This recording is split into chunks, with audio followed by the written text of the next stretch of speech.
জুলাই সনদটা কি এই বিষয় নিয়ে আমি ছোট্ট একটা ভিডিও করেছিলাম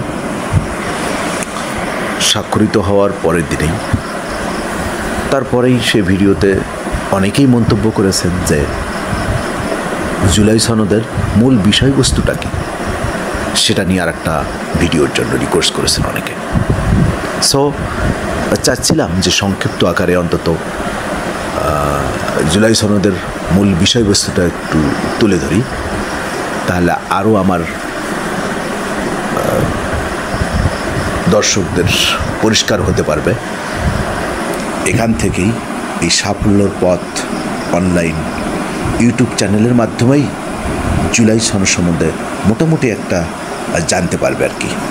সেই বিষয়ে এই মুহূর্তে বলা, জুলাই সনদের মূল বিষয়বস্তুটা হচ্ছে সনদে যে উল্লেখযোগ্য কিছু ধারা আছে, সে ধারাগুলো হলো, সনদে বলা হয়েছে দেশের সংবিধান, নির্বাচনী ব্যবস্থা, বিচার ব্যবস্থা, জনপ্রশাসন, পুলিশি ব্যবস্থা ও দুর্নীতি দমন ব্যবস্থায় সংস্কার আনার প্রতিশ্রুতি আছে।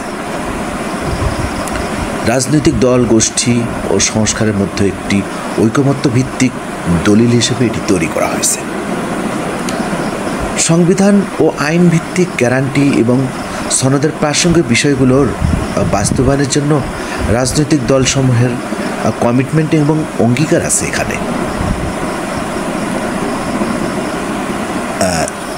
এ প্রসঙ্গে এখানে বিশ্লেষণ করলে যেটা পাওয়া যায়, মন্তব্য করা যায়, এটি একটি স্মরণীয় রাজনৈতিক মুহূর্ত হিসেবে দেখা হচ্ছে।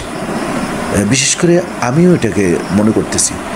বিশেষ করে দেশের বড় রাজনৈতিক দল ও জোট কিছু অংশ এতে স্বাক্ষর করেছে এবং প্রতিষ্ঠানগুলোর ব্যাপারে আলোচনা তো হয়েছে। তবে স্বাক্ষর করলো আর বাস্তবায়ন হলো, এই দুয়ের মধ্যে কিন্তু অনেক দিক এখনও স্পষ্ট নয়। অর্থাৎ শুধুই দলিল হওয়া যথেষ্ট নয়, কার্যকর বাস্তবায়নটাও খুব জরুরি। রাজনৈতিক ও প্রশাসনিক কাঠামোতে সংস্কার আনার দাবি রয়েছে। এটি যদি সফল হয় তাহলে দেশের নির্বাচন প্রক্রিয়া, আইন শাসন ও ক্ষমতার প্রয়োগে একটা উল্লেখযোগ্য পরিবর্তন আসতে পারে।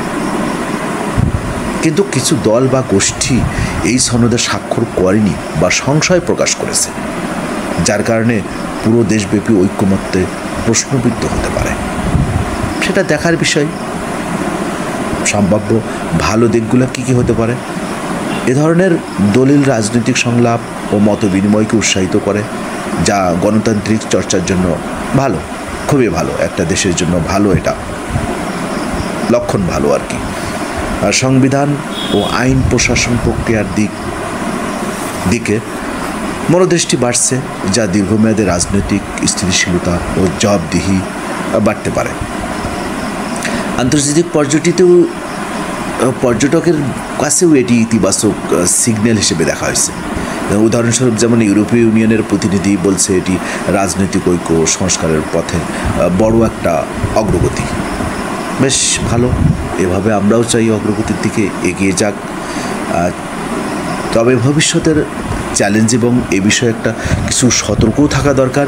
যেমন সনদে লেখা সংস্কার আনা হবে, আইন প্রণয়ন হবে, বাস্তবায়ন হবে, এসব কথাগুলো কার্যকর করার জন্য নির্ধারিত সময়সীমা, অধিকার ও দায়বদ্ধতা স্পষ্ট হওয়া প্রয়োজন ছিল। রাজনৈতিক দলসমূহের মধ্যে মতবিরোধ রয়েছে, যা বাস্তবায়নকে বাধাগ্রস্ত করতে পারে। শুধুই দলিল হলে কিন্তু তা বাস্তবে প্রয়োগ না হলে সাধারণ মানুষ বিশ্বাস ও নিরীক্ষার চোখ থেকে কাগজ কলমের উপরে পড়ে যেতে পারে। আচ্ছা, রাজনৈতিক প্রতিষ্ঠান, প্রশাসন ও বিচার ব্যবস্থা একসঙ্গে কাজ করতে হবে। একটার অবস্থা দুর্বল হলে সার্বিক সফলতা সংকটাপন্ন হতে পারে। তাই জুলাই সনদ আমাদের জন্য হয়ে যাক একটা ম্যান্ডেট এবং দেশ এবং জাতির জন্য একটা ভালো কিছু। আমরা আশা করি এখান থেকে আমরা ভালোটা প্রয়োগ করতে পারবো ইনশাআল্লাহ।